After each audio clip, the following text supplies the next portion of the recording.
आइए छठे अध्याय की शुरुआत करते हैं। देवी बोली, हे ब्रह्मदेव, आपने जो कहा वह सत्य ही है, क्योंकि मेरे अतिरिक्त इस संसार में शंकर को मोहित करने वाली कोई दूसरी नहीं है। शिव के द्वारा दार ग्रहण न करने पर यह सनातनी सृष्टि नहीं हो सकेगी। यह भी आपके द्वारा सत्य ही प्रतिपादित किया गया है। मेरे द्वारा भी जगतपति शिव के मोहन के लिए महान यत्न किया गया था, किंतु आज आपके वाक्यों के कारण मेरा यह प्रयत्न दुगना सुनिश्चित हो गया है। मैं भी ऐसा ही उपाय करूंगी जिससे स्वयं ही मोहित होकर विवश भगवान शंकर दार परिग्रहण करेंगे।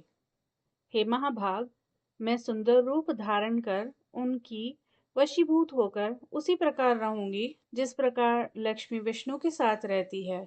मैं वैसा ही प्रयत्न करूंगी जिससे वह शिव भी सदैव सामान्य मनुष्यों की भांति मेरे ही वश में रहें।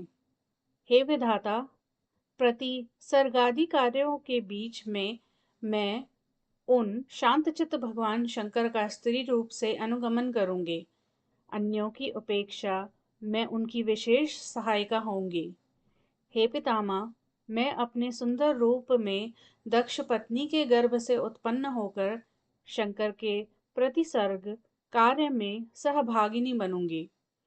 तब देवतागण मुझे योग निद्रा, विष्णु माया, जगन्मयी, शंकरी, रुद्राणी ऐसा संबोधित करेंगे।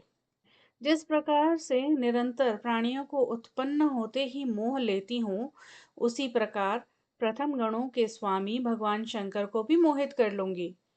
जिस प्रकार पृथ्वी के अन्य प्राणी पत्नी के वशीभूत रहते हैं, उससे भी अधिक शंकर अपनी पत्नी के वशवर्ती होंगे। जिसने प्रवेश कर भुवन को अधीन कर लिया है, जो उनके हृदय में ही लीन रहती है, महादेव मुझ उसी विद्या काली का मोहवश प्रतिग्रह करेंगे। ये बोलने के बाद देवी वहीं अंतर्हीन हो गई और उनके अंतर्हीन होने के बाद पितामह ब्रह्मा कामदेव जहाँ थे वहां पर गए। अब देवी के वचनों को सुनकर ब्रह्मा जी तो बड़े खुश हो गए और ब्रह्मा जी को हंस से आते हुए देख कामदेव उठ खड़े हुए और इसके बाद भगवान ब्रह्मा ने प्रसन्नता पूर्वक मधुर एवं गदगद वाणी में देवी विष्णु माया द्वारा जो सुंदर वचन कहे गए थे, उन्हें कामदेव को प्रसन्न करते हुए सुनाया। ब्रह्मा जी ने कैसा सुनाया, जानने के लिए जुड़े रहिए नेक्स्ट एपिसोड से।